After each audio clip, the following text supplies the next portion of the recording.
Geçimimiz yalnız çalışan kişi benim. Diğerler hep okula gidiyor. Eşim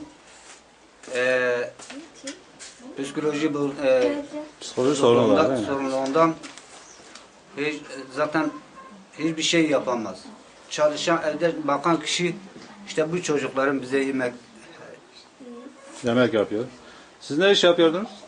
biz sadece piyasada çalışıyoruz. Hamallık yapıyorsunuz. Hamallık işte. Yani iş olsa yaparsınız. Evet. Sizin bir rahatsızlığınız var mı bir bedensel? Benim kendim yoktu. Evet. Sadece geçimini siz yapıyorsunuz. Eşimle ilgileniyor. Eşine ilgileniyorsunuz. Eşinizin psikolojik rahatsızlığı mı var? Var. Psikolojik sorunlu var. Hiç tuvalete bile gitmesi gelmesi bilemiyor. Peki tedavisini yapabiliyor musunuz? Onu İmkanları şu var anda mı? yapamıyoruz. Yani bir doktora götürüp tedavisini yaptıramıyorsunuz. Yaptıramıyoruz. Sağlık güvenceniz var mı? Yeşil Yeşil kartımız var. Yeşil kartınız Yeşil var. kartımız var. İlaçlarını alabiliyor musunuz? Yani doktora? Yeşil kartı almasak alamıyoruz. Yani kendimiz parayla alamıyoruz.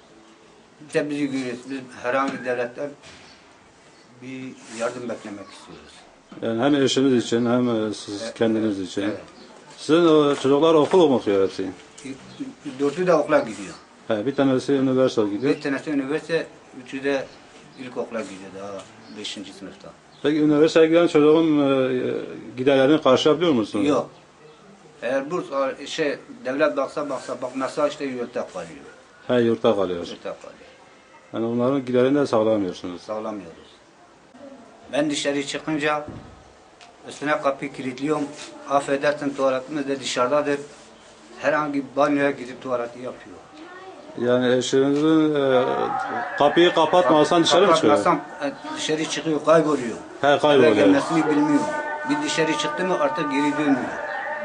Siz Hatta iki ikinci sefer de böyle kayboldu da bizim He. ilçesinde bayağı dolaştırdık yani. Yani siz hem çalışıyorsunuz hem eşinize çalışıyor, bakmaya çalışıyorsunuz. Hem çalışıyor hem eşime bakmak ilgileniyor. Eşinizle ilgileniyorsunuz. Eşiniz maaş alıyor mu devletten herhangi bir maaş? 3 aylıktan alıyor. Ha, 3 ayda bir alıyor. 3 aylıktan bir alıyor. O da bir sefer almışız. Ha, şimdiye kadar bir defa almışsınız.